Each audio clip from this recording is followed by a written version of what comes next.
Most leaders don't realize how much stability comes from the smallest of habits. I had to learn that the hard way. The routines I used to rush through were actually the foundation of every standard I was trying to teach. And the more I overlooked them, the more chaotic things felt. They felt around me. So why do the basics matter more than all of the new tasks that we keep piling on? Because consistency is the first language your team learns to trust. Here's the thing that nobody warns you about when you first get a shot at leading. You don't rise to the level of your goals. You fall to the level of your habits.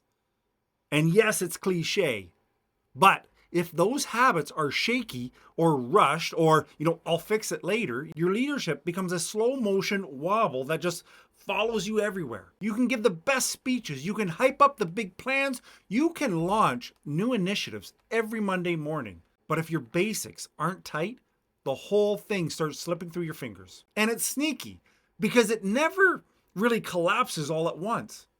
It unravels just a little bit at a time.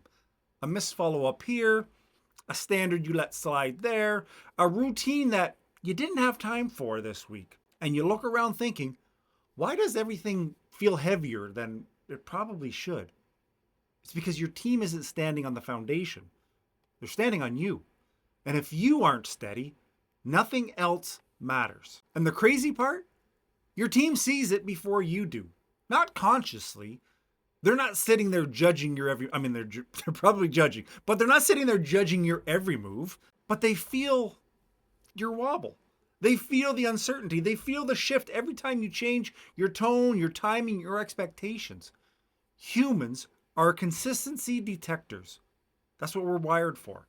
And when a leader is unpredictable, even in the tiniest of ways, people tighten up. They hesitate. They brace. Suddenly, the environment, it's unsure instead of being a solid structure. And that's where minimum standards come in. People hear minimum and they think, the bare minimum. But minimum standards are really the floor you don't sink below. They're the non-negotiables that anchor everything else. When those are clear and they're practiced, like actually practiced, not decorated on the wall in some, fancy frame, your team knows how to move. They know what good looks like. They know what's expected before you even say it. That's what stability feels like. And here's a moment that many leaders, you're not going to enjoy hearing. Your team doesn't trust your passion. They trust your patterns. They follow what you do repeatedly, not what you promise enthusiastically. You've worked for those people. I've worked for those people. Doesn't work. And that's the big point here, because it forces you to look at your own habits, not your team's. Leaders, we love adding tools and strategies and workflows because it feels like motion. We're doing something. But the real upgrade happens when you stop layering and you start strengthening. Because if your basics are wobbly, every new task just adds more weight to that wobble. Let me give you a simple example. I used to, back in my day, anyways, I'm not going to do the old timer. Back when I was leading at the airport, I used to rush my morning check-ins. They were quick, snappy. You good? Cool. Because I had it in my head that, I have bigger fires to deal with.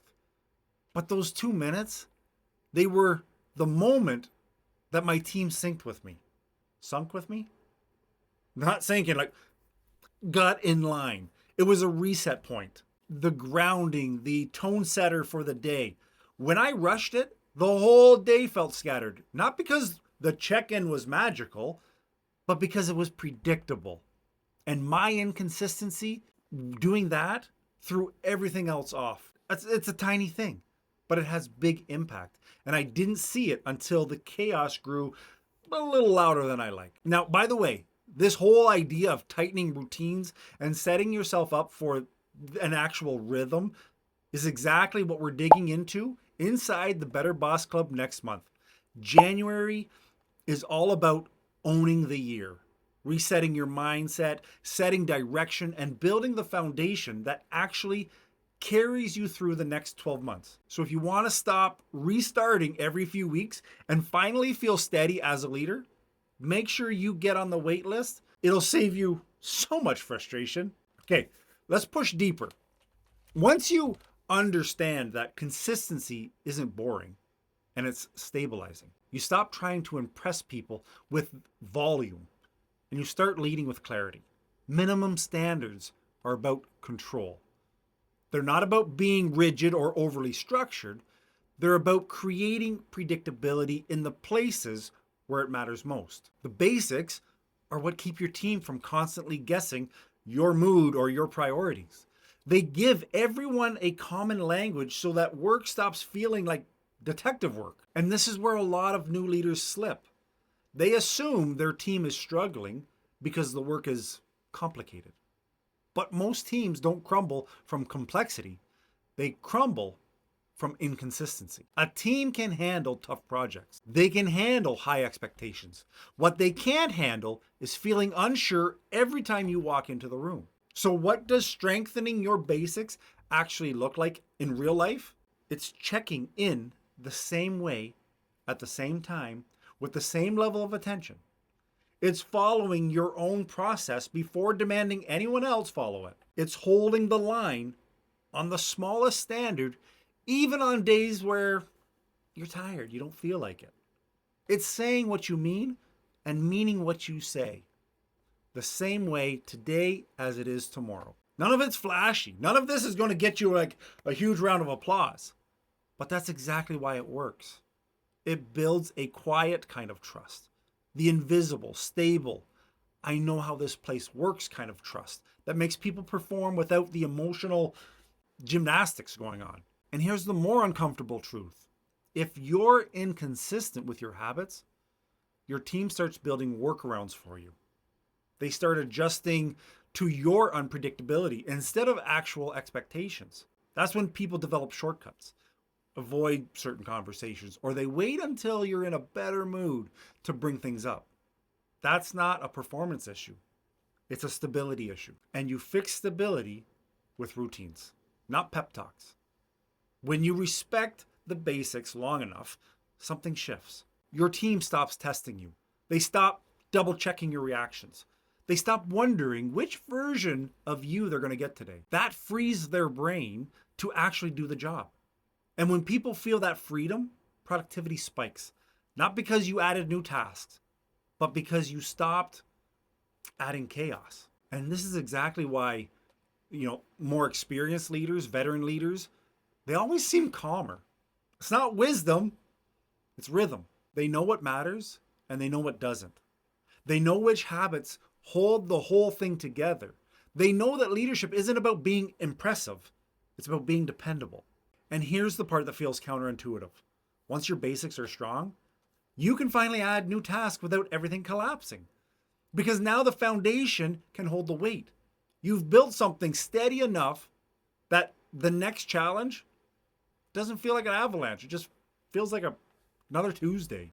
So if you're in the phase where everything feels a little too hectic, a little too unpredictable, a little too, why does this keep happening? Before you add anything new, strip it back. Tighten your minimum standards. Strengthen your routine. Respect the basics until they're boring. That's where real authority comes from. That's where trust is built. And that's where leadership starts feeling like leadership instead of survival. And if you want help putting in those foundations into place, grab your copy of the Mangers Playbook. It's full of scripts, habits, and repeatable processes it's full of repeatable things that can make your leadership feel stable for you, for your team. It'll help you build the kind of consistency that people naturally trust. So the reset of the work finally gets easier. When you're done that, get your KFE, and I'll see you in the next one. Ciao.